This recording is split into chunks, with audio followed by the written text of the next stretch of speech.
BPCS 188, ठीक है, सामाजिक मनोविज्ञान के अनुप्रयोग, चैप्टर नंबर 15, यूनिट नंबर 15 क्या रहेगी, क्या है, कार्य क्षेत्र, ठीक है, वर्क प्लेस कह सकते हो, ठीक है, कार्य क्षेत्र में सामाजिक मनोविज्ञान का अनुप्रयोग, ठीक है। कार्य क्षेत्र क्या होता है, जहां पर आप भैया नौकरी करते हो, नौकरी चाकरी सभी लोग करते होंगे ना।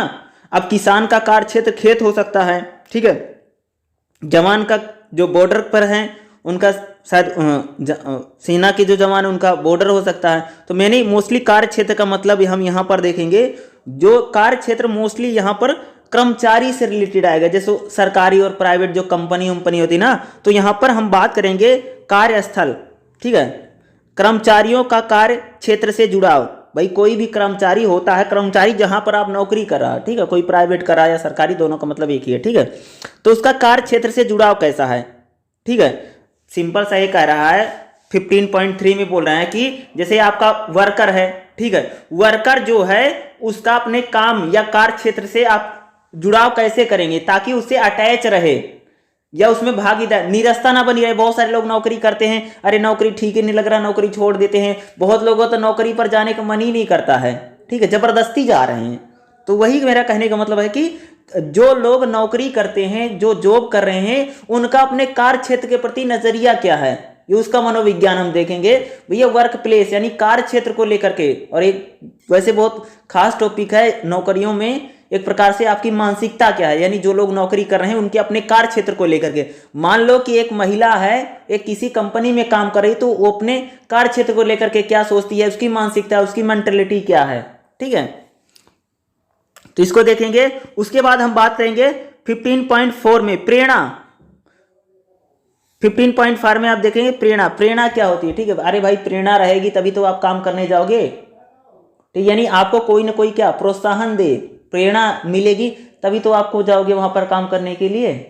कहां पर, वर्क प्लेस में काम, तभी तो करने का मन कहेगा, ठीक है। तो प्रेरणा क्या होती है, इस सभी चीजों को देखेंगे, इसमें यही इंपॉर्टेंट रहेगा 15.3, 15.4, ठीक है, या जैसे आप देख सकते हैं 15.2 को भी देख लीजिएगा, ये चैप्टर नंबर 15 है, ठीक है। तो चलिए देखते हैं कार्यस्थल संस्कृति क्या होती है। 15.2 देखिएगा, कार्यस्थल संस्कृति नियोक्ताओं एवं कर्मचारियों के लिए कार्यस्थल पर अच्छा वातावरण बनता है।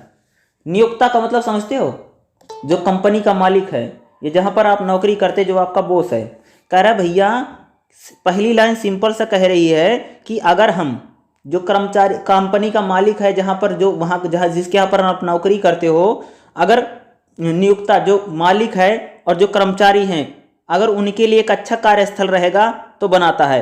कहने भैया जो नियोक्ता होता है, संस्कृति, जहां पर आपको नौकरी करना, जॉब करना है, वहां का माहौल अच्छा होना चाहिए। पहली बात यही, इसी को कहते कार्यस्थल संस्कृति। ये नहीं कि कोई वहां पर सिगरेट पी करके धुआं उड़ा रहा है, 4 लोग खांसी कर रहे हैं, खाओ खाओ खाओ खाओ, कहने का मतलब वो है, यानी कार्यस्थल जो आपका है वो बेहतर होना चाहिए, ठीक है। कार्यस्थल संगठन के प्रति, कार्यस्थल संगठन की प्रगति, भाई कार्यस्थल जो आपका है, वहां के जो लोग हैं उनका जो संगठन है, जो ग्रुप है, उसकी प्रगति हो, प्रोग्रेस हो, ठीक है। प्रबंधन यानी मैनेजमेंट अच्छा होना चाहिए, ठीक है, प्रबंधन मैनेजमेंट आया आपकी, जो जहां लोग नौकरी जो कर रहे हैं उनका मैनेजमेंट अच्छे से करो, ठीक है। कार्यस्थल में विश्वास हो, या आपका जो संगठन उसमें विश्वास हो लोगों का, परंपराओं, मूल्यों और पारस्परिक कौशल आदि को समाहित करता है, यानी सभी चीजें कार्यस्थल संस्कृति में आती हैं, ठीक है। कार्यस्थल संस्कृति ये बता रही है कि जहां पर आप नौकरी करते हो वहां का वातावरण कैसा है, वहां का संगठन कैसा है, या वहां को लेकर के आपके विश्वास कैसे हैं, वहां के मूल्य कैसे हैं, वहां की परंपराएं कैसी हैं, और आपका जो संगठन है जहां पर नौकरी करते हैं वहां का मैनेजमेंट कैसा है। इसी सारी चीजों को हम क्या कहते हैं, कार्यस्थल संस्कृति, ठीक है। कार्यस्थल संस्कृति कर्मचारियों में संतुष्टि को बढ़ाने के लिए तथा कार्यस्थल पर सुखद वातावरण बनाने के लिए महत्वपूर्ण योगदान देती है। क्या करें भैया, जो कार्यस्थल संस्कृति है वो क्या करती है, कर्मचारियों की संतुष्टि को बढ़ाने के लिए। अरे भाई आपके यहाँ पर जो, मान लो कि तुम्हारी एक कंपनी है, तुम्हारी कंपनी में जो कर्मचारी काम करते हैं उनका जो वर्क प्लेस है अच्छा रहेगा तो तभी तो काम करेंगे, संतुष्टि उनको मिलेगी, ठीक है। और अच्छा वातावरण बनाने में मदद करती है, ताकि कार्यस्थल संस्कृति आपको बताती है कि आपकी कंपनी है तो आपने जो लोगों को जॉब दे रखी है उनके लिए एक अच्छा माहौल बनाओ, ठीक है। इसलिए इसको बताती है। कार्यस्थल कार्यस्थल संस्कृति कर्मचारी की स्थिति पर प्रभाव डालती है, साथ ही कुशल कर्मचारियों को संगठन में लंबे समय तक जुड़े रहने के लिए प्रेरित कर सकती है। मान लीजिए आपकी एक कंपनी है, कंपनी में आपने अच्छा माहौल बना रखा है, अच्छी सुविधा है, अच्छा वहाँ का कल्चर है, तो लोग वहाँ पर लंबे समय से काम करेंगे, टाइम तक करेंगे। अब मान लो आप एक जगह पर नौकरी करते हो, वहाँ पर आपको कोई सुविधाएं नहीं मिल रही है, ठीक है, मान लो वहाँ पर महिलाएं काम करती हैं, वहाँ पर वॉशरूम नहीं, कुछ भी नहीं है, तो क्या होगा, महिला 3 दिन नौकरी करेगी, चौथे दिन छोड़ करके भाग जाएगी। तो मेरा कहने का मतलब है कि आपका जो कार्यस्थल है भैया उसको बेहतर बनाओगे तो आपसे जो कर्मचारी जुड़ेंगे वो लंबे समय तक टिके रहेंगे, नहीं तो बीच में नौकरी से रिजाइन कर देंगे। यानी कार्यस्थल संस्कृति ये बताती है कि हमारा जो वर्क प्लेस है वह कैसा होना चाहिए, ताकि कर्मचारी बेहतर से बेहतर अपना वहां पर परफॉर्मेंस दे, उसको भी किसी प्रकार की समस्या का सामना ना करना पड़े। इसी को हम कहते हैं कार्यस्थल संस्कृति। ज्यादातर लोग, आप सब लोगों ने कभी न कभी या किसी अगर कोई जॉब करता होगा तो आपको भी इस चीज महसूस होती है कि जहां पर मैं नौकरी करता हूं वहां का जो वातावरण है, इन्वायरमेंट है, वो अच्छा हो, ठीक है, सभी लोग वहां अच्छे से बात करें, ठीक है, या वहां पर अच्छा माहौल बनाया जाए। और हर कंपनी, चाहे ज्यादातर तो प्राइवेट कंपनियां क्या करती हैं कि कार्यस्थल को बेहतर बनाने के लिए हमेशा वो प्रयास करती हैं ताकि लोग वहां पर ज्यादा से ज्यादा काम करें, लंबे समय तक टिके रहें। अब मैं प्राइवेट कंपनियों का एक्सपीरियंस कह रहा था कि वो बेहतर से बेहतर चीजों, कार्यस्थल को बेहतर बनाते। अब तो कंपनियों में क्या भाई स्मोकिंग जोन बना रखे हैं कि वहीं पर जाकर तुमको सिगरेट बीड़ी पीनी है, इसके लिए भी बना रहता है। महिलाओं के लिए अलग अलग प्रकार की सुविधाएं भाई उनके लिए सेल बना रखे हैं, भाई कोई एक ना रहे, या बेहतर चीजें दे रहे हैं कार्यस्थल को बेहतर बनाने के लिए। लंच वंच के लिए कैंटीन, ये तो सामान्यतः बात है, लेकिन वो भी कर रहे हैं कि जैसे मैंने बोला स्मोकिंग जोन बनाना, या कर्मचारियों को किसी प्रकार की असुविधा ना हो, अगर वो कोई काम करा तो काम को आसान बनाना है, मुश्किल नहीं बनाना है। ये सारी चीजें कार्यस्थल संस्कृति को बढ़ाती हैं। कर्मचारियों का जो लंच टाइम है उसमें भी, या जो कंपनी होती है कार्यस्थल को बेहतर बनाने के कई प्रकार के गेम करवाती हैं, ठीक है, खेल खिला रहे हैं, गेम करवा रहे हैं। तो इससे हम क्या करते हैं, कार्यस्थल संस्कृति बताती है कि हमारा जो वर्क प्लेस हो वो कैसा होना चाहिए, बेहतर से बेहतर हमें वर्क प्लेस बनाना है ताकि जो कर्मचारी काम कर रहा है वो काम के प्रति उसका एक जुड़ाव हो, तभी तो लंबा समय तक काम करेगा। कार्यस्थल संस्कृति यानी वर्क प्लेस, ठीक है, आपका बेहतर होना चाहिए, ठीक है, ताकि आप बेहतर परफॉर्मेंस दे सको, आपकी आउटपुट निकले। ये नहीं कंपनी में काम करते हो, कंपनी 10 साल बाद बंद हो गई, ताला लग गया उसमें, ठीक है, या आपका एक अच्छा बेहतर परिणाम हो, आपका प्रदर्शन बेहतर हो, भाई प्रोडक्शन में हो या आप किसी और लाइन में काम कर रहे हो, तो आपका जो हो बेहतर रिजल्ट निकले, ठीक है। कार्यस्थल संस्कृति को बेहतर करने से रिजल्ट निकलते हैं, ठीक है, कर्मचारी जुड़े रहते हैं, लंबे समय तक काम करते हैं, सहयोग करते हैं, ठीक है। तो कार्यस्थल संस्कृति किसी भी कंपनी यानी कार्यस्थल संस्कृति और कार्यस्थल संस्कृति का मनोविज्ञान भी हमें समझना चाहिए। जब आप कहीं पर काम करते हैं, अगर वहां पर एक अच्छा माहौल रहेगा तो आप लंबे समय तक काम करोगे। और मान लो कहीं पर ऐसा है कि भाई वहां पर लोग शराब पी रहा, कोई बीड़ी पी रहा, कोई दारू पी के आ रहा, कोई कुछ करके आ रहा है, तो कोई वहां पर काम नहीं करना चाहेगा, ठीक है। या माहौल खराब है, गाली गलौज हो रही है, लड़ाई मार धाड़ हो रही है, तो ऐसी जगह पर कोई काम नहीं करेगा लंबे समय तक, ठीक है।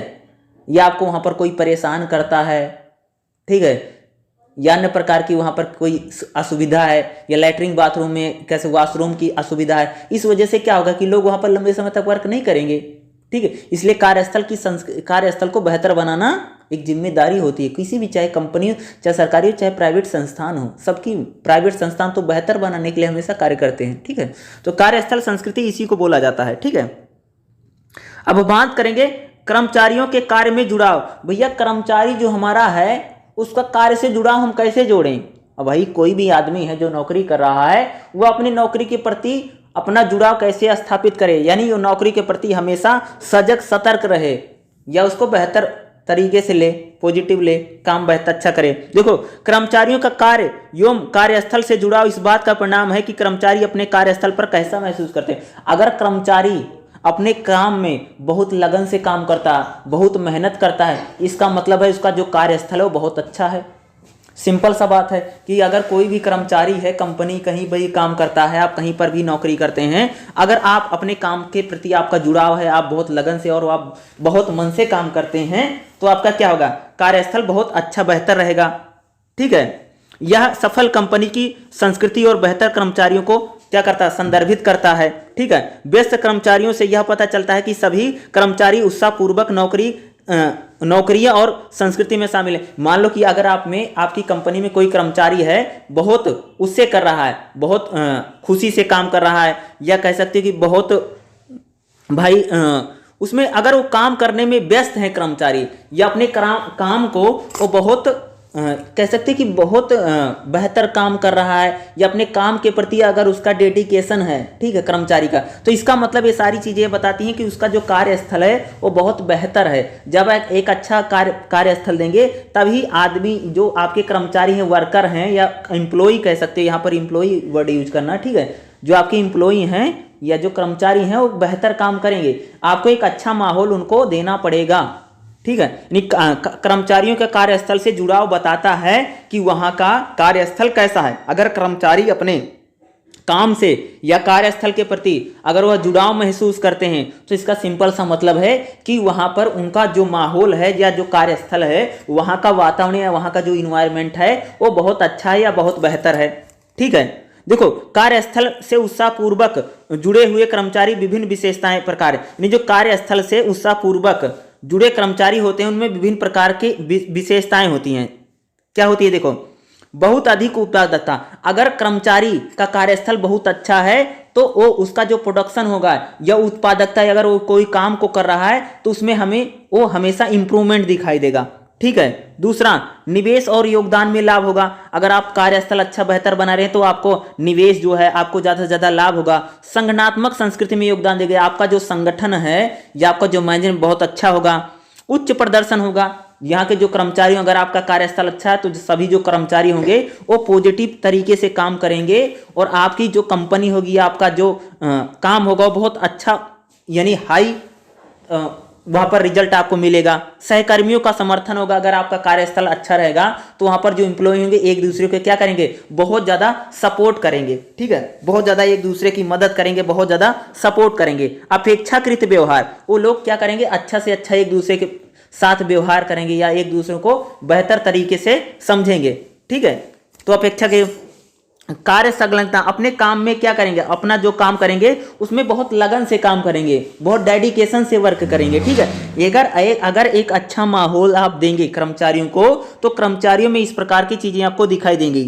कार्य भागीदारी क्या होती है, देखिएगा, नेक्स्ट है 15.3.1 कार्य भागीदारी। किसी व्यक्ति या समूह के क्रियाकलाप सामाजिक व्यवहार की प्रणाली है, यानी किसी व्यक्ति का जो क्रियाकलाप है, समूह है, उसकी व्यवहार को बताता है। उत्पादन प्रणाली में भाग लेने वाला प्रत्येक सक्रिय कार्यकर्ता को संगठन से अधिक उत्पादन संबंधी क्रियाकलाप में भागीदार होना चाहिए। कह रहे हैं कि अगर आप एक अच्छा कार्यस्थल देंगे तो लोगों की जो भागीदारी होगी, ठीक है, पार्टिसिपेट जो होगा वो बढ़ेगा।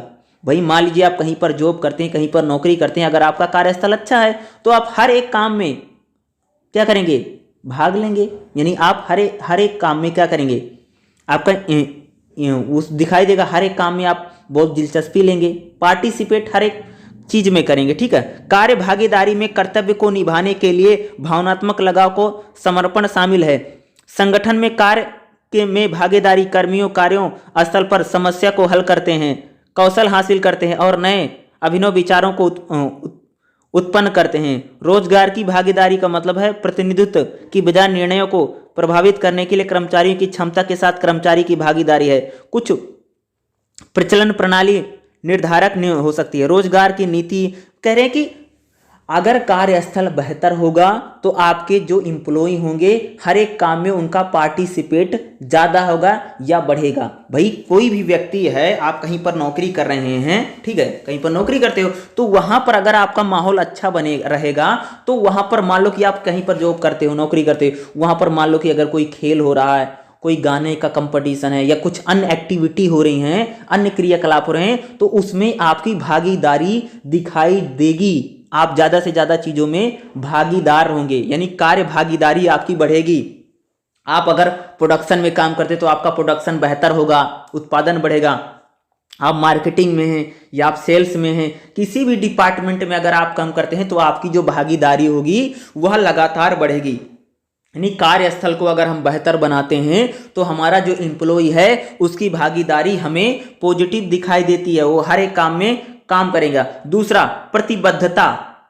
ठीक है, अगर कार्यस्थल ज्यादा बेहतर रहेगा तो कर्मचारी हर एक काम के प्रति क्या रहेगा, प्रतिबद्ध रहेगा। ठीक है, उसकी प्रतिबद्धता यानी रिस्पॉन्सिबिलिटी उसमें आएगी, हर काम को जिम्मेदारी के साथ करेगा। भैया अगर कार्यस्थल किसी का बहुत अच्छा है तो क्या प्रतिबद्धता श्रमिकों का सबसे अच्छा गुणों में से एक है, क्योंकि यह कर्तव्य को निभाने के लिए कर्मचारियों की मानसिकता को बताता है। यानी अगर कर्मचारियों का कार्यस्थल अच्छा है तो वो प्रतिबद्धता उनमें रहेगी, हर एक काम को रिस्पॉन्सिबिलिटी भैया जिम्मेदारी के साथ और कर्तव्य के साथ काम करेगा वो अपने। ठीक है, कर्तव्य। एक व्यक्ति अपनी कार्य प्रतिबद्धताओं का वर्णन कर सकता है कि वह ईमानदार हैं और दायित्व सभी नियमों का पालन करते और आत्मविश्वास से व्यवहार करते हैं। यानी वो भाई ईमानदारी से काम करेगा और हर एक काम को क्या करेगा, विश्वास के साथ, ठीक है, एनर्जी के साथ काम करेगा। और ठीक है, और अगर वो नौकरी करता है तो नौकरी में ईमानदारी जो रहेगी उसको झलकेगी और हर एक काम के प्रति उसका डेडिकेशन, प्रतिबद्धता और के साथ वह वर्क करेगा। ठीक है, अगर कार्यस्थल बेहतर है। अगला, उत्पादकता। ठीक है, अगर कार्यस्थल बेहतर है तो कर्मचारी की जो उत्पादकता है, प्रोडक्शन है, उत्पादकता बहुत से कारकों की कारक जैसे प्रेरणा, प्रोत्साहन, ताकत, प्रतिभा, प्रशिक्षण और विकास और सकारात्मक कार्य वातावरण के एक दूसरे से सहायता और समय प्रबंधन का परिणाम है। कुछ लोग प्रकृति या मूल रूप से उत्पादक माने जाते हैं। उत्पादकता मानसिक ऊर्जा के स्तर और प्रेरणा, सक्रियता, सतर्कता और कुछ अच्छा करने की भावना को बताती है। यानी उत्पादकता बताती है कि अगर कार्यस्थल बेहतर रहेगा तो लोग क्या करेंगे, लोगों में उत्पादकता, जो भी काम करें उसमें हमें अच्छा रिजल्ट देखने को मिलेगा और हर काम को बेहतर ढंग से करेंगे। भाई कहीं आप नौकरी करते हैं, अगर वहां पर वर्क प्लेस अच्छा है तो आप जो काम करते हैं, आपको जो काम दिया गया है उसमें हमेशा उत्पादकता रहेगी, आप अच्छा प्रोडक्शन करेंगे, आप अच्छा रिजल्ट आपका आएगा, हर साल आप में इंक्रीमेंट जरूर होगा, आप बेहतर से बेहतर चीज़ों को करेंगे। ठीक है, आपने मान लीजिए कि एक महीने में अगर आपने 10 लाख की सेल की तो शायद अगले महीने में आप 15 लाख की सेल करेंगे, फिर 20 लाख, 25 लाख। इस यानी कहने का मेरा मतलब है हर साल दर साल आपकी उत्पादकता बढ़ती जाएगी। यानी अगर एक अच्छा माहौल कर्मचारी को मिलता है जहाँ पर वो वर्क प्लेस अगर उसका अच्छा है तो ये उत्पादकता उसमें रहेगी। अगला देखिएगा, व्यक्तिगत कारक और व्यक्तिगत भिन्नताएं। देखिएगा, व्यक्तिगत भिन्नताएं प्रत्येक व्यक्ति में भिन्न भिन्न विशेषताओं पर होती है जो विभिन्न स्थितियों में एक दूसरे से भिन्न होती है, जैसे कि स्नेह, व्यक्तिगत लक्षण, पारस्परिक भावनाएं। कहते हैं कि आपके यहाँ पर जो कर्मचारी काम करते हैं सब एक जैसे नहीं है, सब में कुछ अलग अलग है, सब में कुछ खास है। ठीक है, मान लो भाई किसी में स्नेह बहुत ज़्यादा है, किसी का पारिवारिक पृष्ठभूमि है, कोई भावनाएं बहुत ज़्यादा है, कोई शरीर का आकार है या अनुवांशिक है, बुद्धि, किसी की बुद्धि तेज है, किसी की बुद्धि नहीं। आपके कार्यस्थल में जो कर्मचारी काम करते हैं सबकी जो व्यक्तिगत है या जो क्षमता है सबकी अलग अलग है, लेकिन अगर आपका कार्यस्थल ज़्यादा बेहतर रहेगा तो सभी भैया मिलजुल करके काम करेंगे। ठीक है, प्रत्येक कर्मचारी अपनी विशिष्ट शख्सियत और उसके उद्देश्य, प्रतिक्रिया और लक्ष्य होते हैं जो उसके परस्पर संबंधों को प्रभावित करते हैं। दूसरी ओर जहां कर्मचारी कार्य में लगे रहते हैं और केवल अपना कार्य पूरा करते हैं, उन्हें भी आजीविका और बुनियादी जरूरतों के लिए संगठन में कर्मचारी के रूप में शामिल किया जाएगा। यानी कह रहे हैं कि अगर आपका कार्यस्थल बेहतर रहेगा तो लोगों की जो भिन्न भिन्न विशेषताएं हैं वो आपके कार्यस्थल में मदद करेंगी। मान लो आपका कर्मचारी की स्किल बहुत अच्छा है तो ज़्यादा बेहतर से बेहतर काम करेगा। ठीक है, या आपकी कंपनी के साथ एम्प्लॉय जुड़ा रहेगा। यानी कार्यस्थल अगर आपका बेहतर है तो जो आपका एम्प्लॉय है वो बेहतर काम करेगा और उसमें कुछ भिन्नता है, डिफरेंस है, अगर उनमें कुछ चीज़ें हैं तो एक दूसरे का सपोर्ट करेंगे, एक दूसरे की मदद करेंगे, दूसरे की हेल्प भी वो करेंगे।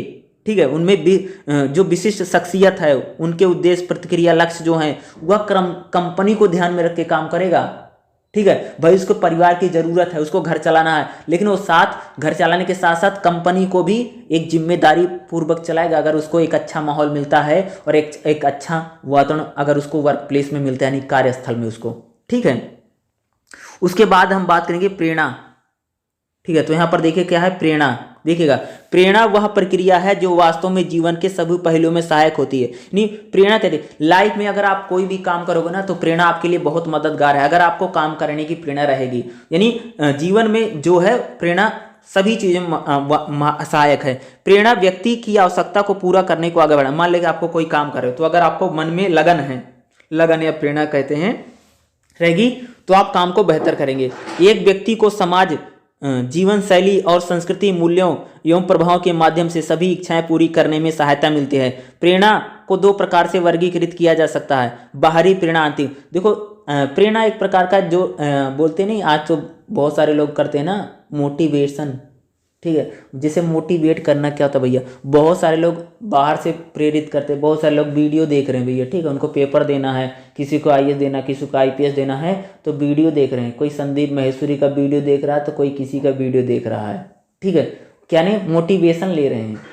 बहुत लोग इंटर मोटिवेशन होता है, अंदर से मोटिवेट रहते हैं, ठीक है। नहीं, अगर प्रेरणा बहुत सारे लोग होते हैं अंदर से एनर्जी रहती है, वो अपनी परिस्थितियों, अपनी चीज़ों को लेकर के बहुत सारे लोगों को मोटिवेट करना पड़ता है। जैसे कंपनी में ना बहुत सारे लोग बताते हैं ऐसा करना, वैसा करना, चीर देना, फाड़ देना। ऐसे एग्जाम देखा होगा ना, ये जो एग्जाम वो यूपीएससी वाला, एसएससी वाला, जो एक टीचर तैयारी करता है यूट्यूब पर देखा होगा ना, ये कर देंगे, वो कर देंगे, ये कर देंगे, ये कर देंगे।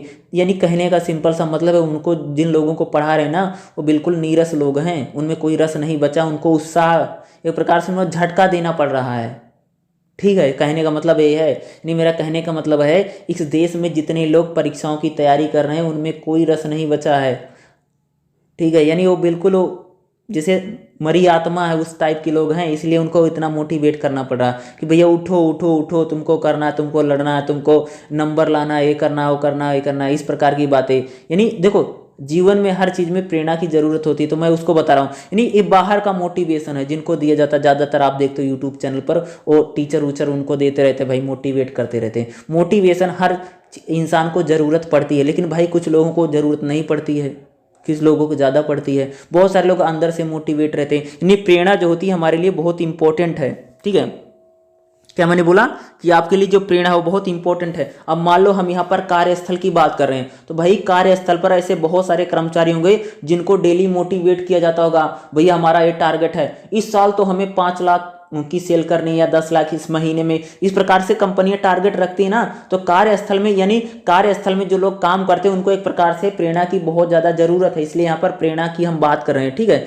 वो ये तो वैसी बात बता रहे हैं भाई, प्रेरणा तो हर चीज़ में, हर काम में ज़रूरत है। ये नहीं कि आप कंपनी में आप कुछ भी करना, आपको एग्जाम देना है, आपको कुछ काम करना है, तो हर चीज़ में प्रेरणा की ज़रूरत है। प्रेरणा भी दो प्रकार की, एक बाहर से, जैसे मैंने बोला मोटिवेशन, दुनिया भर के लोग वीडियो देख करके लोग दूसरे को बेटा पढ़ पढ़ पढ़, एक हो जाएगा, फलाना हो जाएगा दे रहे। बहुत सारे लोग अंदर से मोटिवेट होते हैं। अब जैसे संत महात्मा अंदर से मोटिवेट रहते हैं, उनको कोई थोड़ी बता रहा कि तुमको ये करना है। तो मेरा कहने का मतलब प्रेरणा भी दो प्रकार की है, ठीक है, जैसे इन्होंने बताया है, ठीक है। तो प्रेरणा के प्रकार क्या क्या हैं, ठीक है। जिसे करें प्रेरणा के प्रकार, देखिएगा प्रेरणा मुख्यतः दो प्रकारों से परिभाषित किया जाता है, अर्थात आंतरिक और बाह्य प्रेरणा। यानी प्रेरणा क्या भैया, दो प्रकार की है, यानी एक इंटरनल है, ठीक है, और दूसरा बाहरी है, ठीक है, आउट सोर्स से आप ले रहे हैं, ठीक है। एक इन की है, आउट की है, तो यानी एक आंतरिक प्रेरणा और बाह्य प्रेरणा है। देखिएगा आंतरिक प्रेरणा में आंतरिक पुरस्कारों से संतुष्टि में व्यवहार शामिल है। यानी आंतरिक जो प्रेरणा होती है हमारी आंतरिक संतुष्टि होती है, यानी अगर व्यक्ति आंतरिक रूप से प्रेरणा लेता है तो उसके अंदर से संतुष्टि है। ये पुरस्कार मानव की अनुभूति, सामाजिक स्थितियों और शारीरिक विकास पर सीधा प्रभाव डालते हैं। संक्षिप्त में व्यवहार आंतरिक भावनाओं और भावनाओं का परिणाम होता है, इसलिए आंतरिक रूप से संतुष्ट होकर के बाह्य की एक स्वभाव करें कि जो लोग संतुष्ट रहते हैं एक प्रकार से क्या रहते हैं, उनको आंतरिक प्रेरणा रहती है, ठीक है। प्रेरणा भी दो प्रकार की भैया क्या है, एक आंतरिक है और एक बाह्य प्रेरणा है, ठीक है। बाह्य प्रेरणा क्या होती है, देखिएगा बाहरी से प्रेरणा, बाह्य प्रेरणा में एक व्यक्ति के व्यवहार का वो कारण शामिल है जो बाह्य से प्रभाव से आता है। बाह्य प्रेरणा का उपयोग परिणामों से प्राप्त करने के लिए किया जाता है, यानी बाह्य प्रेरणा जो होती है परिणाम प्राप्त करने के लिए हम करते हैं। पुरस्कार के लिए प्रदर्शन करना, जैसे मान लो कि आपको कोई अवार्ड जीतना, उसके लिए प्रदर्शन करे, बाह्य प्रेरणा है, ठीक है। यहाँ पर हम प्रेरणा की बात कर रहे हैं। प्रेरणा का मतलब क्या है कि हम बाहरी चीज़ों को जीतना चाहते हैं, भाई हमें पुरस्कार लेना, हमें परीक्षा देनी, ये सारी बाह्य प्रेरणा है, ठीक है। सामाजिक मनोवैज्ञानिक अनुसंधान ने माना है कि आंतरिक प्रेरणा से स्वयं गतिविधियों का आनंद लिया जा सकता है, बल्कि बाह्य प्रेरणा का औचित्य इसका समाप्त हो सकता है या किसी गतिविधि से वांछनीय कम हो सकता है। कह रहे हैं कि जो प्रेरणा का मतलब है कि हम जो बाहरी चीज़ों को प्राप्त करना चाहते हैं या हम इंटरनल किसी प्रकार का चेंज करना चाहते हैं। अब जैसे प्रेरणा के घटक क्या हैं, देखिएगा प्रेरणा के कभी कभी प्रेरणा का प्रेरणा को लक्ष्य प्राप्त करने और धीरज रखने की आवश्यकता से अधिक मांगों को पूरा करने का प्रयास होता है। इसलिए इसके घटक सक्रियता, दृढ़ता और तीव्रता आवश्यक होते हैं। जैसे प्रेरणा के जो क्या है, प्रेरणा में क्या होती है, जैसे सक्रियता होती है, वह प्रक्रिया जो शेष गतिविधियों में भाग लेने के लिए क्रिया को निर्माण करती है, यानी सक्रियता होती है। दृढ़ता जैसे वह अगला कदम जो लक्ष्यों की दिशा में बढ़ने के लिए एक प्रयास है एवं संसाधनों की ऊर्जा, समय, दक्षता और संसाधन का उपयोग है। तीव्रता क्या है, एकाग्रता और अधिक से अधिक अवसरों को प्राप्त करने की, यानी तीव्रता। यानी प्रेरणा में 3 चीजें होती हैं भाई, सक्रियता होती है, दृढ़ता होती है और तीव्रता होती है, यानी प्रेरणा है। ठीक है, तो प्रेरणा माने आपको होता है जैसे प्रदर्शन और संतुष्टि। प्रदर्शन और संतुष्टि का सिंपल सा मतलब होता है कि अगर आप कोई कार्य कर रहे हैं तो आप अपने कार्य को लेकर के कितने संतुष्ट हैं। ठीक है, आपकी संतुष्टि कितनी है, यानी 15.5 में अगर आप देखें प्रदर्शन कार्यस्थल पर होता भैया आपका कैसा प्रदर्शन है और आप अपने काम से कितने संतुष्ट हैं। ठीक है, प्रदर्शन और संतुष्टि इस ग्रुप में इसको बताया जाता है। तो इसको भी देखें। व्यक्तिगत प्रक्रिया, ये वैसे कई बार आता नहीं, व्यक्तिगत प्रक्रिया इसको रहने देना। उसके बाद तो अगर देखोगे तो संगठनात्मक विकास, इसको संगठनात्मक विकास का मतलब होता है 15.8 में जो दिया गया है, अगर आप देखोगे संगठनात्मक विकास का मतलब होता है कि संगठन जो डेवलप है। संगठन विकास का मतलब है कि अगर आपका कोई संगठन है तो जब लोगों की ज़्यादा से ज़्यादा भागीदारी होना बहुत जरूरी है। जब सभी लोग पार्टिसिपेट करेंगे तभी आपका संगठन जो है या ग्रुप है वो ज़्यादा से ज़्यादा क्या रहेगा, आगे बढ़ेगा।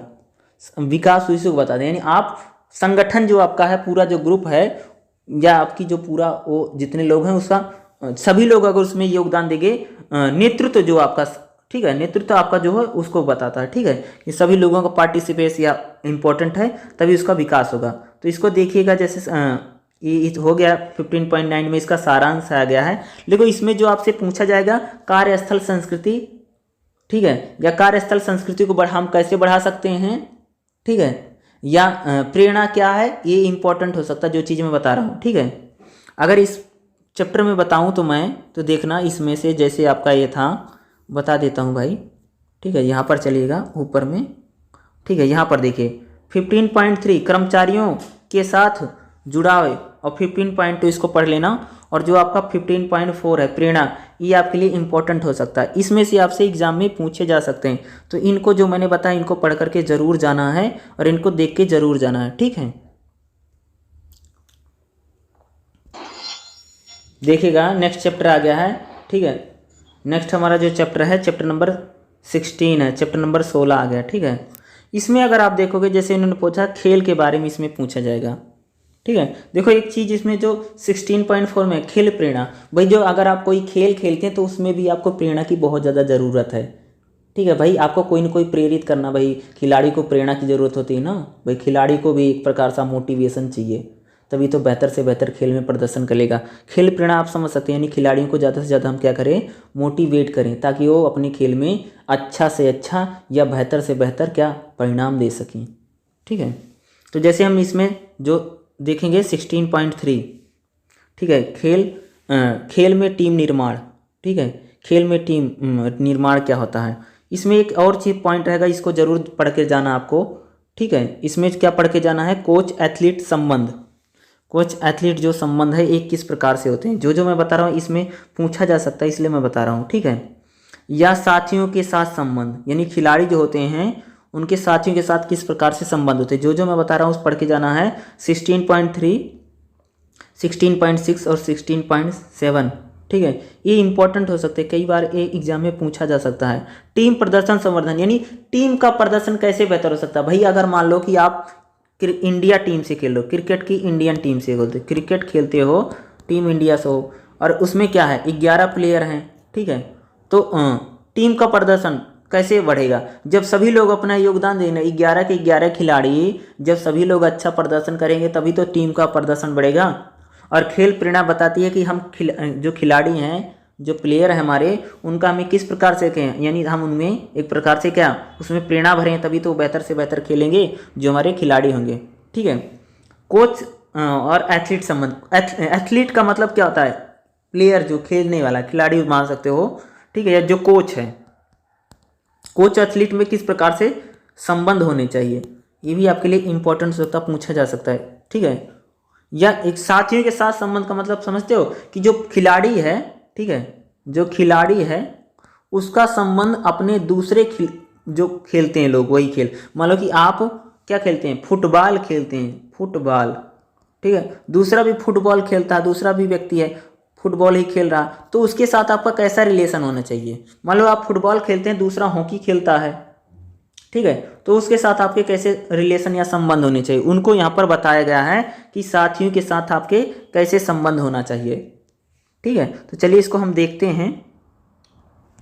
ठीक है, इसमें जैसे आप देखोगे खेल में टीम निर्माण, देखिएगा 16.3, देखिएगा खेल में टीम का मतलब, खेल में टीम का निर्माण तब होता है जब भी किसी खेल में दो या दो से अधिक खिलाड़ी एक साथ साझा उद्देश्य के साथ काम करते हैं। खेल में टीम निर्माण का मतलब पता क्या समझते हो, जब किसी खेल में दो या दो से अधिक खिलाड़ी खेल रहे हैं। खेल में भैया टीम कब बनती है, अकेला अकेला, कुश्ती में कोई टीम नहीं होती है, कुश्ती तो अकेला आदमी लड़ता है ना, उसमें कौन सी टीम बनेगी, उसमें टीम नहीं बनती, टीम निर्माण उसमें नहीं है भाई। फुटबॉल है, हॉकी है, क्रिकेट है, ठीक है, इसमें टीम बनती है। ठीक है, और भाई खेल में टीम निर्माण इसलिए इंपॉर्टेंट है क्योंकि जब उसमें दो से अधिक खिलाड़ी खेल रहे हैं तो दोनों के उद्देश्य क्या है, भैया हमको जीतना है, खेल को जीतना है। ठीक है, एक खेल टीम में बहुत ऊर्जा देती है, यानी एक खेल जो होता है टीम में बहुत ऊर्जा होती है। मान लो कि आपका एक खेल है, उसमें अगर टीम है, टीम बहुत ऊर्जा होती है जो एक लक्ष्य के लिए समर्पित होती है एवं उपलब्धि को अग्रसर होती है। मान लो जैसे हमारी इंडियन क्रिकेट टीम है, वो क्या भैया खेल को खेलने के लिए उसमें बहुत ऊर्जा होती है, हमें खेलना है, और भारत के लिए वो ज़्यादा से ज़्यादा क्या जीत से ज़्यादा मैच जीत सके, इसलिए क्या करती है, उपलब्धियों के वो क्या करती है, अपना अग्रसर होती है। टीम का निर्माण संगठनों के प्रबंधन में सबसे व्यापक रूप से इस्तेमाल होने वाले समूह विकास गतिविधियों में से। कहते कि अगर आपको खेल में टीम बनानी है तो समूह विकास करो। ठीक है भाई, आपकी जो टीम है उसमें से लोगों का ज़्यादा से ज़्यादा विकास हो, डेवलपमेंट हो, तभी तो आपकी टीम बेहतर बनेगी। अच्छे से अच्छे प्लेयर हो, अच्छे से खिलाड़ी हो, उनका काम किया जाए। यानी खेल में टीम निर्माण बहुत इंपॉर्टेंट है क्योंकि जिस भी खेल में दो से अधिक खिलाड़ी खेलते हैं वहाँ पर टीम रोल बहुत इंपॉर्टेंट है। भाई मान लो कुश्ती है, कुश्ती में तो अकेला इंसान जाकर के लड़ रहा है, उसमें कोई जरूरत नहीं। मान लो कि क्रिकेट है, क्रिकेट में 11 के 11 प्लेयर हैं, अच्छा योगदान दे। फुटबॉल है, ठीक है, या वॉलीबॉल है, ये वॉलीबॉल है, या हॉकी क्रिकेट खेल है, इस प्रकार के अगर आप खेल खेल रहे हैं, इस प्रकार का अगर खेल है तो उसमें टीम का योगदान बहुत इंपॉर्टेंट है। जब आपकी टीम अच्छा करेगी तभी आप मैच जीतेंगे। ठीक है, देखिएगा क्या लिखा है, खेल के संदर्भ में टीम निर्माण की अवधारणा क्या है। देखिएगा, टीम इसलिए हम बनाते हैं ताकि एक मत और एक राय रखी जा सके। जो भी टीम होती है उनकी क्या होती है, एक ही राय होती है, एक ही मत होता भैया ना, कि हमें मैच जीतना है। क्या उनकी राय होती है, हमें मैच जीतना है। सहायक कार्य संबंधी को बढ़ाना, यानी हमें क्या एक दूसरे का क्या सहायता करनी है और बेहतर काम करना है। टीम के सदस्यों की भूमिका अस्पष्ट को कम करता है। मान लीजिए कि जब हम किसी खेल में टीम बना देते हैं तो उसमें जितने सदस्य होते हैं किसकी क्या भूमिका है बिल्कुल क्लियर, किसको क्या काम करना है। मान लो भाई क्रिकेट रहता है ना, फील्डिंग लगा देते, फलाने को वहाँ खड़ा है, उसको वहाँ खड़ा करना, किसको क्या करना, सबको बताते हैं।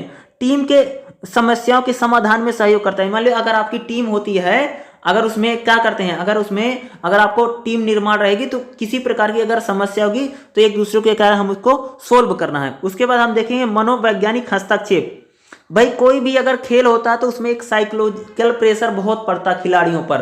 तो मनोवैज्ञानिक हस्तक्षेप क्या होता, भाई जो खिलाड़ी होता है हमेशा प्रेशर में रहता है, दबाव में रहता है। मनोवैज्ञानिक प्रेशर उस पर क्या होता है, साइकोलॉजिकल प्रेशर। आपने देखा भाई ना कि साइकोलॉजिकल प्रेशर बहुत होता है खिलाड़ियों के ऊपर। तो कैसा होता है, देखिएगा, खेल मनोविज्ञान के हस्तक्षेप को एथलीट एवं खेल प्रतिभागी जैसे कोच, प्रशासन, माता पिता की स्थिति, प्रतियोगिता और उम्र के स्तर, युवा खिलाड़ियों के प्रदर्शन स्तर को उच्च विजेता के पेशेवर और ओलंपिक एथलीट के रैंकिंग में मदद करने के लिए उपयोग हो सकता है। कह रहे हैं कि भैया कि अगर हम जो खिलाड़ी है अगर उसके हम मनोविज्ञान को समझेंगे, अगर उसको साइकोलॉजिकल तौर से अगर उसकी मदद की जाएगी तो अगर कोई भी खिलाड़ी है तो चाहे उसकी उम्र हो या उसका प्रदर्शन हो, वह ओलंपिक हो चाहे उच्च विजेता हो, इन सभी के लिए उपयोग किया जा सकता है। यानी इसके लिए हस्तक्षेप करे, यानी कोई भी खिलाड़ी हो तो उसको साइकोलॉजिकल यानी मनोवैज्ञानिक रूप से उसकी एक प्रकार से क्या करनी चाहिए, उसका एक क्या करते हैं काउंसलिंग करवानी चाहिए किसी खिलाड़ी पर भाई, ताकि खिलाड़ी कोई भी मनोवैज्ञानिक दबाव ना ले।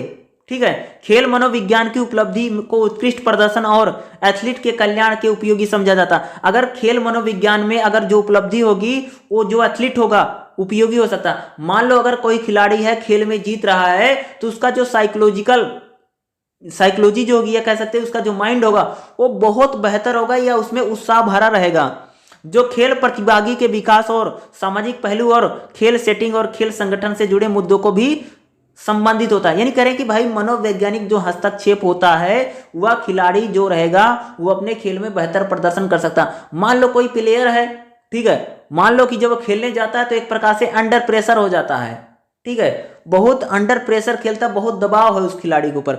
मान लो उसको मनोवैज्ञानिक अगर उसकी सहायता की जाएगी या मदद की जाएगी तो खिलाड़ी भैया बेहतर प्रदर्शन करेगा। जैसे कई बार देखते होगे ना, टीम इंडिया जब इंडिया में खेलती है तो उस पर बहुत प्रेशर रहता है, सब चिल्ला रहे हैं कि मैदान में इंडिया इंडिया इंडिया इंडिया, तो जो हमारे देश के प्लेयर हो एक प्रकार से प्रेशर आ जाता है, भैया मैच हुआ जीतना है, तो एक प्रकार से प्रेशर बनता है ना। तो अगर उस समय अगर उनकी मनोवैज्ञानिक साइकोलॉजिकल अगर उनकी मदद की जाए, अगर उनका हस्तक्षेप किया उपचार किया जाए तो लोग बेहतर प्रदर्शन कर सकते हैं। मान लो आप लोग एग्जाम देने जाते हैं तो आप पर भी तो एक प्रकार का साइकोलॉजिकल प्रेशर रहता है, कहीं फेल ना हो जाए, इसी का तो डर है सारा, इसी का डर ना हो तो कोई पढ़े ना। तो एक प्रकार से भी मेरा वही कहने का मतलब, अगर भी आप लोगों का भी अगर साइकोलॉजिकल अगर आपका हस्तक्षेप किया जाए या आपकी कोई ट्रीटमेंट या कुछ भी समझाने में अगर आपकी काउंसलिंग की जाए तो आप लोग बेहतर महसूस कर सकते हो एग्जाम के टाइम में ना। तो वही कहने का मतलब भाई, ठीक है। खेल मनोविज्ञान खिलाड़ी के शक्ति प्रदर्शन करने के लिए मध्यता करता है, यानी खेल मनोविज्ञान ये बताता है खिलाड़ी का शक्ति प्रदर्शन को मदद करेगा। अगर आप मनोविज्ञान खिलाड़ी का समझेंगे, अगर उसकी मदद होगी तो उसके मदद से क्या होगा, खिलाड़ी का प्रदर्शन बढ़ेगा। यह खिलाड़ी को तनाव और दुर्चिंता का सामना करने में मदद करता है। नहीं, अगर खिलाड़ी को मनोवैज्ञानिक रूप से अगर ट्रेंड किया जाएगा तो खिलाड़ी किसी प्रकार से डिप्रेशन नहीं होगा, खिलाड़ी को भैया तनाव नहीं होगा। एवं साथ ही साथ मन एवं शरीर के मध्य समन्वय रहेगा, यानी खिलाड़ी पर अगर साइकोलॉजिकल अगर माइंड पर अगर उसको देखो, बहुत सारे जैसे हीरो हीरोइन को देखो ना, ये लोग क्या करते हैं, ये योगा कर रहे हैं, प्राणायाम कर रहे हैं, क्यों कर रहे हैं, ताकि मनोवैज्ञानिक उनका मन बहत रहे, मनो साइकोलॉजिकल प्रेशर साइकोलॉजिकल रूप से मजबूत रहे हैं, ठीक है, या उसमें टेंशन ना हो, किसी प्रकार का उनको स्ट्रेस ना हो। इसलिए बहुत सारे लोग योगा कर रहे हैं आज के टाइम में, ठीक है। तो क्यों कर रहे हैं, इसीलिए कर रहे हैं भैया, ताकि उनका मन और जो हो रहा अच्छा बेहतर रहे, मजबूत रहे। ये नहीं कि प्रेशर में काम कर रहे हैं, ठीक है, ऐसा नहीं होना चाहिए। वही बता रहा है, खिलाड़ियों के लिए बहुत ही सब चीजें इंपॉर्टेंट है। देखो, खेल मनोविज्ञान परिप्रेक्ष्य खेल के मूलभूत आवश्यकताओं को केंद्रित करते हुए मनोविज्ञान हस्तक्षेप के निर्माण की निम्नलिखित प्रत्येक खेल मनोविज्ञान हस्तक्षेप खिलाड़ियों में विश्वास का निर्माण करता करेंगे। अगर आप मनोविज्ञान अगर उसमें हस्तक्षेप करेगा खेल में, साइकोलॉजी अगर, ठीक है, साइकोलॉजी अगर खेल में अगर किसी प्रकार का हस्तक्षेप करेगी, इंटरफेयर करेगी, तो खिलाड़ी में जो विश्वास होगा उसको बढ़ाएगी। इसमें एथलीट और कोच मनोविज्ञान को समझने में सक्षम होते हैं और उन पर भरोसा का। भाई खिलाड़ी और कोच को अगर दोनों को एक दूसरे को समझ सके तो मनोवैज्ञानिक रूप अगर इस मनोविज्ञान मदद करेगा तो एक दूसरे को बेहतर ढंग से समझ सकते हैं। भाई जो खिलाड़ी जो कोच है सिखाने वाला, प्रत्येक खेल में मनोविज्ञान प्रक्रिया टीम को शीर्ष प्रबंधन और लीडर को कोच प्रदान करते हैं। करेंगे अगर हम मनोवैज्ञानिक प्रक्रिया चीजों को सीखेंगे तो कोई भी अगर टीम है तो उसका जो प्रबंधन जो मैनेजमेंट होगा, जो लीडर होगा, वह बेहतर काम कर पाएंगे। खेल में मनोविज्ञान हस्तक्षेप को उचित प्रशिक्षण कार्यक्रम में एकीकृत किया जाना है, यानी खेल का मनोविज्ञान समझने के लिए खिलाड़ियों का अगर मनोविज्ञान सही रहेगा तो इसके लिए हमें प्रोग्राम भी करना चाहिए, कार्यक्रम भी करना, क्योंकि आज के समय भैया कह सकते हो कि सबसे ज्यादा साइकोलॉजिकल प्रेशर रहता है आदमी ऊपर। हर इंसान में एक प्रकार का तनाव है, सामाजिक दबाव में रहता है, ठीक है, साइकोलॉजिकल एक प्रकार का प्रेशर रहता है। तो ये बहुत इंपॉर्टेंट है खिलाड़ियों के लिए भाई, साइकोलॉजिकल। आपने सुना होगा ना भाई, हर खिलाड़ी कहता भाई मैं अंडर प्रेशर काम कर रहा हूँ, या डिप्रेशन में कई बार देखा खिलाड़ी चले जाते हैं। कोई कोई टीम अगर हार जाती, खिलाड़ी बहुत निराश होता, बहुत दुखी हो जाता, दोबारा उस खेल में उठने की कई बार नहीं क्षमता होती है ना। जैसे आप ओलंपिक में हार जाते बड़े बड़े खिलाड़ी, तो कई बार उनको बहुत दुख पहुँचता है, ठीक है। तो उस समय डिप्रेशन में जब वो चले जाते हैं, तो वहाँ पर उनका मनोविज्ञान, एक प्रकार से उनकी काउंसलिंग करें, मनोविज्ञान जो है वह खेल में बहुत मदद कर सकता है। मान लो कि आपकी टीम खेल रही है, आप लगातार भैया 5 मैच हार गए हैं, छठे मैच में आप कैसे मोटिवेट करोगे उनको? तो मनोविज्ञान, उनका साइकोलॉजिकल जो रहेगा पूरा डाउन हो जाएंगे, वो उनका खेलने का मन ही नहीं करेगा। तो ऐसे समय में क्या होगा, उनको मोटिवेट मनोवैज्ञानिक रूप से किया जा सकता है, उनका माइंड को पढ़ के, तमाम चीज़ों को करके, ठीक है, ताकि उनमें एक एनर्जी का संचार करना जरूरी है। देखिए क्या, संचार प्रशिक्षण हस्तक्षेप, देखिएगा, संचार समृद्ध भावना की अवधारणा के माध्यम से मनुष्यों को संपूर्ण जानकारी साझा करने की अवधारणा है। कोच एथलीट को प्रेरित करने के लिए खिलाड़ी को आत्मविश्वास के साथ मदद करे, कि जो कोच है वह खिलाड़ी में क्या करे भैया, आत्मविश्वास बढ़ाए, इससे मदद हो सकती है। कह रहा कि अगर खिलाड़ी को अगर आत्मविश्वास उसका बढ़ाया जाएगा तो उसमें मदद मिल सकती है। कोच उन्हें पूरी तरीके से प्रशिक्षित करे तथा उनके प्रदर्शन को अधिकतम करने के लिए प्रेरित करे। यानी कोच जो है खिलाड़ियों की क्या कहे, भैया बेहतर करना, अच्छा करना और अच्छे से अच्छा रिजल्ट निकालना, इसके लिए कोच को प्रेरित करना चाहिए। खिलाड़ियों को ट्रेनिंग देते वक्त उन्हें निर्देश करे कि संचार का बहुत बड़ा योगदान है, किस समय किस तरह का निर्देश खिलाड़ी को दिया जाए, यह सब संचार हस्तक्षेप के अंतर्गत है।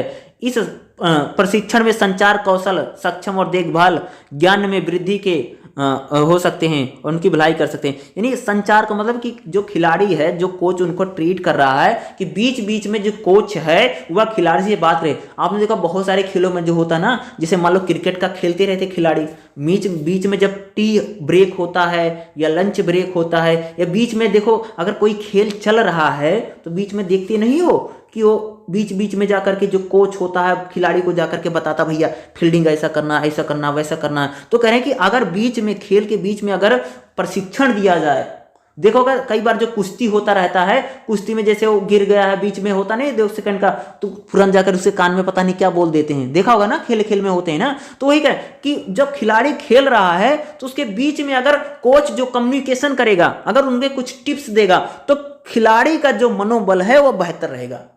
जैसे देखते हैं ना क्रिकेट में बीच में जो होता है, जैसे कई बार हो जाता है, जैसे ओवर चेंज होता है तो इधर से उधर आते हैं, और फील्डिंग जब चेंज होती है, या बीच में ड्रिंक का जब टाइम होता है, लंच टी वाला तो बहुत लंबा टाइम, वो तो अलग है, जब ड्रिंक टाइम होता है, जब पानी वानी पीते हैं, उस समय कई बार जो कोच आता है उनको बताता है ऐसे ऐसे करना, ऐसे ऐसे करना, उनको सिखा के जाता है ना। ये सारी चीजें क्या करती हैं, इससे हमारे खेल में बेहतर प्रदर्शन हो सकता है, ठीक है। खेल प्रेरणा की अगर बात करें, देखिए खेल प्रेरणा क्या है, देखो प्रेरणा वह प्रक्रिया है जो वास्तव में जीवन के सभी पहलुओं में सहायक है। वही लाइन जो बताई थी वही फिर बोल रहे हैं कि प्रेरणा भाई हर सहायक है। प्रेरणा व्यक्ति की आवश्यकताओं के अनुसार उस लक्ष्य को नहीं, अगर प्रेरणा क्या करती है कि आपको लक्ष्य को प्राप्त करने में आपको बहुत ज्यादा मोटिवेट करती, बल देती। प्रेरणा के 2 प्रकार हैं, एक आंतरिक प्रेरणा और एक बाह्य प्रेरणा, ठीक है। फिर प्रेरणा के प्रकार क्या हैं, जैसे उन्होंने बोला कि आंतरिक प्रेरणा क्या है, बाह्य प्रेरणा। अभी मैंने आपको चैप्टर नंबर में बताया ना, चैप्टर नंबर 15 में हमने पढ़ा ना भाई, इंटरनल आंतरिक प्रेरणा क्या होती है, बाह्य प्रेरणा क्या होती है। तो ये दोबारा आ गया ना, तो इसको ध्यान में रखना, ठीक है। उसके बाद देखें जैसे कोच एथलीट संबंध, ये इंपॉर्टेंट होता है भैया, ठीक है। 16.6 क्या है, कोच एथलीट संबंध। कोच एथलीट वो संबंध है जो आज के युग में माहौल में एक प्रदर्शन के कारक के रूप में वर्णित किया जा सकता है। यानी भैया कोच और जो हमारा कोच है और जो एथलीट है, यानी खिलाड़ी जो है जिसको सिखा रहे हैं लोग, उनमें एक अच्छा संबंध होना चाहिए, ठीक है। खेल के संदर्भ में कोच को एथलीट की प्राथमिक देखभाल दाता के रूप में जाना जाता है। आज के समय में जो खिलाड़ी होता है उसका जो एक प्रकार का जो सहायक है, कोच ही तो रहता है भाई, उसको कैसी देखभाल करनी है, उसको कैसे सिखाना, कैसे बताना, वो सारा काम करता है। कोच वह व्यक्ति है जो एथलीट के जीवन में बहुत प्रमुख भूमिका निभाता है। यानी जो कोच होता है वह कोच के खिलाड़ी के जीवन में कोच की भूमिका बहुत इंपॉर्टेंट है। चाहे क्रिकेट हो, चाहे फुटबॉल हो, चाहे बैडमिंटन हो, चाहे टेनिस हो, चाहे कबड्डी हो, चाहे खो खो हो, कुछ भी हो, ठीक है। खो खो तो नहीं खेला जाता, ठीक है, इसे आगे दिया। तो कहने का मेरा मतलब है कि किसी भी कोई भी खेल हो, ठीक है, हर एक खेल में जो कोच है, कोच की भूमिका बहुत इंपॉर्टेंट है खिलाड़ी के जीवन में, जिससे एथलीट में प्रेरणा, सुरक्षा और भावनात्मक लगाव होता है। यानी वो खिलाड़ी को क्या करता है, प्रेरणा देता है, सुरक्षा या एक प्रकार से खेल के प्रति उसका जो लगाव है, और तनाव को भी क्या दूर करता है, कोच समझाता बताता है। तथ्य यह है कि खेल के संदर्भ में हम सभी अपेक्षा करते हैं खिलाड़ी के रूप में हमें मार्गदर्शन करने के लिए कोच हमारे साथ होना चाहिए। हर समय सोचते हैं जिस प्रकार से बच्चे अपने माता पिता का हमेशा सपोर्ट और सहयोग चाहते हैं, उसी प्रकार से जो खिलाड़ी है वह भी हमेशा सोचता कि कोच उसके साथ हमेशा बना रहे और उसका हमेशा मार्गदर्शन करता रहे, यानी उसको गाइडेंस देना है। गाइड की बहुत लंबी जरूरत है। कोच खिलाड़ियों को मार्गदर्शन देने के साथ साथ उनके रोल मॉडल के रूप में कार्य करें। नहीं, जो कोच होता है वह तो गाइड तो करता है, लेकिन खिलाड़ी के लिए जो कोच होता है उसका रोल मॉडल होता है, ठीक है। अपने अनुयायियों के अनुमोदन के बिना कोई भी कोच लंबी अवधि के लिए पद बरकरार नहीं रहता। यानी अनुयायी, यानी कहते हैं अगर कोई कोच है तो वह लंबे समय तक कार्य करना चाहिए, क्योंकि अगर कोच फटाफट चेंज करते रहोगे तो खिलाड़ी में एक प्रकार का भाई कभी कोई कोच है कभी कोई कोच है, तो खिलाड़ी के साथ देखो जब कोई नया कोच आता है ना खिलाड़ी के लिए ना, तो उसके साथ एक प्रकार सा माहौल अच्छा या संबंध बनाना थोड़ा टाइम लगता है। तो कोई भी अगर कोच है तो उसको लंबे समय तक उसको प्रशिक्षण दे तो ज्यादा बेहतर है। नहीं करें, कोई भी खेल है, अगर आपको कोई भी खेल खेलते हैं तो उसमें होना चाहिए। आज के समय में देखा होगा ना, कोच हमेशा बदलते रहते हैं। बीच में जब था, जब हमारी टीम इंडिया थी, उसमें बहुत एक टीम इंडिया क्रिकेट की बात रहा हूँ, उसमें ग्रेग चैपल थे। शायद आप अगर कोई क्रिकेट कवर करता होगा तो आपको पता होगा, ग्रेग चैपल आए थे। उस समय क्या था कि टीम में बहुत सारे बदलाव होते। कई बार जो कोच होता है, कोच का कोई अगर खिलाड़ी पसंदीदा बन जाता है तब खेल में समस्या खड़ी हो जाती है भैया, क्योंकि वो सोचेगा फलाने को खिला लो, फलाने को खिला लो, इसको खिला लो। तो ये भी कई बार नहीं, जो कोच है, कोच और खिलाड़ी का जो संबंध है वो बहुत बेहतर संबंध होना चाहिए। एक प्रकार से कह सकते हो कि जिस प्रकार से एक बच्चे में माँ बाप की जो भूमिका है वही भूमिका एक खिलाड़ी में कोच की होती है। आप इससे समझ सकते हैं कि कोच और खिलाड़ी में किस प्रकार से भूमिका बनी रहती है, ठीक है। एक प्रकार से उसको क्या करता है, गाइड करता है। सफलता के लिए 5 प्रमुख विषय बताएं। जैसे कोच एथलीट के बीच संबंध, कोच एथलीट के बीच जो संबंध है, देखिए यह विश्वास और सम्मानजनक संबंध है जो दो लोगों के आपसी जुड़ाव को माना जाता है, जो कोच और एथलीट के बीच मौजूद होना चाहिए। कोच एक ऐसा व्यक्ति है जो पहले से जानता है कि एथलीट से क्या उम्मीद की जानी चाहिए, एथलीट के साथ कैसे संवाद करे, किस स्थान पर एथलीट को सबसे अच्छा प्रदर्शन कर सकता है। यानी कोच जो होता है अपने खिलाड़ी को अच्छे समझता है, उसको गाइड करता है, उसे बताता है उसको किस प्रकार से उसको गाइड करना, किस प्रकार से उसको बताना है, खिलाड़ी का प्रदर्शन कैसे बेहतर हो सकता है, कोच उसके बारे में बेहतर जानता है। उच्च स्तरीय एथलीट को आत्मविश्वास, आत्म जागरूकता, एक एथलीट को यह समझने में सक्षम है कि उसे कैसे व्यवहार करने की आवश्यकता है, उनकी अपने कार्य क्षेत्र में विकास की क्या संभावना है, उनकी कमजोरी और सीमाएं क्या हैं, उन्हें कहां से प्रेरणा मिलती है और अच्छा मार्गदर्शन। यानी कह सकते हैं कि एक खिलाड़ी को भी समझना चाहिए कोच की कितनी जरूरत है, ठीक है। और जो कोच होता है, ठीक है, जो कोच होता है वो खिलाड़ी के बारे में सभी जानता है कि वो कहाँ पर मजबूत है, कहाँ पर कमजोर है, उसको क्या गाइड करना चाहिए, उसको कैसे आत्मविश्वास बढ़ा सकते हैं, वो सारी उसके पता रहता है, ठीक है। जिस प्रकार से एक माता पिता को बच्चे के बारे में पता है। प्रशिक्षण वातावरण क्यों बढ़ता है, कह रहे कि अगर कोई खिलाड़ी है तो उसमें जो उसका प्रशिक्षण है उसका वातावरण, इन्वायरमेंट बहुत अच्छा होना चाहिए, ठीक है। इसके अंतर्गत उन बिंदुओं पर विचार किया जाता है कि एथलीट के उपकरण जो हैं, समर्थन, आरामदायक वातावरण और कंडीशनिंग कार्यक्रम होने, कह रहे कि जो खिलाड़ी है उसके लिए एक अच्छा माहौल देना बहुत ज़्यादा जरूरी है, ठीक है।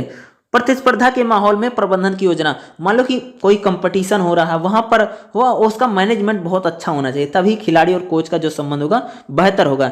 मतलब आप कहीं पर खेलने जा रहे हैं तो वहां का मैनेजमेंट कैसा है तो अच्छे से होना चाहिए, ठीक है। समर्थन प्रणाली तंत्र, व्यक्ति को जो एथलीट के साथ संबंध रखता है उसके जीवन पर प्रभाव डालता है। वह परिवार के सदस्यों, रिश्तेदारों, करीबी दोस्तों में से कोई भी हो सकता है। जो एथलीट कोच, संरक्षक, डॉक्टर, सरकारी चिकित्सक, मनोवैज्ञानिक, पोषक, विशेषज्ञ एथलीट फिजियो हो सकते हैं। यानी समर्थन प्रणाली, यानी कोई भी खिलाड़ी जब कहीं पर भी जाता, दुनिया भर आज के टाइम में इतने ज़्यादा कोच होने लगे। जब आईपीएल देखते हो ना, आईपीएल में एक एक टीम के पता नहीं कोच है, एक फील्डिंग कोच है, एक बैटिंग कोच है, एक बॉलिंग कोच है, ठीक है, एक पता नहीं कौन सा कोच है, 10-12 फिजियो हैं। अब पूरे एक प्रकार से जैसे प्रधानमंत्री चलते हैं ना, तो उनके जैसा पूरा एक दस्ता चलता है, उसी प्रकार से आज टीमों के साथ ऐसे एक प्रकार के दस्ते चलते हैं। आईपीएल में कभी देखना, जितने तो खिलाड़ी नहीं उतने से ज़्यादा उनका सपोर्ट स्टाफ है। सपोर्ट स्टाफ में कोच भी आता है, ठीक है। तो बॉलिंग कोच अलग है, फील्डिंग कोच अलग है, और बॉलिंग कोच अलग है, ठीक है। बैटिंग बॉलिंग फील्डिंग तीन हो गई। एक मुख्य कोच, अब पता नहीं कितने कितने कोच आजकल रखे जा रहे हैं। किस लिए रखे जाते हैं? ताकि खिलाड़ियों का प्रदर्शन बेहतर से बेहतर किया जा सके। यानी कह सकते हो कि ये बहुत इंपॉर्टेंट है। यानी खिलाड़ी, किसी भी खिलाड़ी के जीवन में कोच की भूमिका बहुत इंपॉर्टेंट है। चाहे वो सचिन तेंदुलकर हो, चाहे विराट कोहली हो, चाहे अन्य किसी खेल की बात करें, चाहे वो क्रिकेट, चाहे हमारे कुश्ती के प्लेयर हैं बहुत सारे, ठीक, कुश्ती में हो, चाहे बैडमिंटन में हो, चाहे टेनिस में हो, ठीक है, चाहे हॉकी में हो, किसी भी अगर देखोगे तो हर एक खेल में जो कोच की भूमिका बहुत इंपॉर्टेंट है, बहुत ज़रूरी है, ठीक है। 16.7 में अगर आप देखोगे साथियों के साथ संबंध कैसे होने चाहिए, ठीक है। देखो साथियों के साथ संबंध को खिलाड़ी के विकास में, देखो आपका कह रहे हैं अगर आप खिलाड़ी तो आपका साथी का जो संबंध है, आपका जो साथी प्लेयर है उसके साथ आपके जो संबंध बेहतर होने चाहिए। इससे क्या होगा कि खेल में अच्छा काम होता है, ठीक है। साथियों के साथ संबंध हमारे सामाजिक मापदंडों और प्रक्रियाओं के साथ परस्पर संबंधों में परिचित होने के नए सामाजिक कौशल सीखने में अद्वितीय अवसर का निर्माण करते हैं, ठीक है। कहने का मतलब है कि आपका जो साथी है, मान लो आप एक प्रकार से मैं मानता हूँ कि आप क्रिकेट खेलते हो, ठीक है, दूसरा भी क्रिकेट खेलता है आपकी टीम में, तो अगर आप दोनों में एक प्रकार का समन्वय रहेगा, अच्छा समझ रहेगा, तो आपका खेल में भी मदद मिलेगा। वो टीम में दिखाई देगा वो चीज़ें, और खेल भी बेहतर होगा और आपको अच्छा माहौल भी बनेगा। नहीं, आप अगर आपके साथी खिलाड़ियों के साथ आपके अच्छा माहौल आपका होना बहुत ज़रूरी है, खेल में बहुत ज़्यादा मदद करता है, ठीक है। उसके बाद अगर आप देखोगे तो 16.8 आ गया, इसका क्या भैया सारांश आ गया। इसी के साथ आपका ये जो चैप्टर है लगभग ये पूरा समाप्त हो गया। इसमें जितना था उतना मैंने आपको बता दिया है, और एक लास्ट चैप्टर था, ठीक है।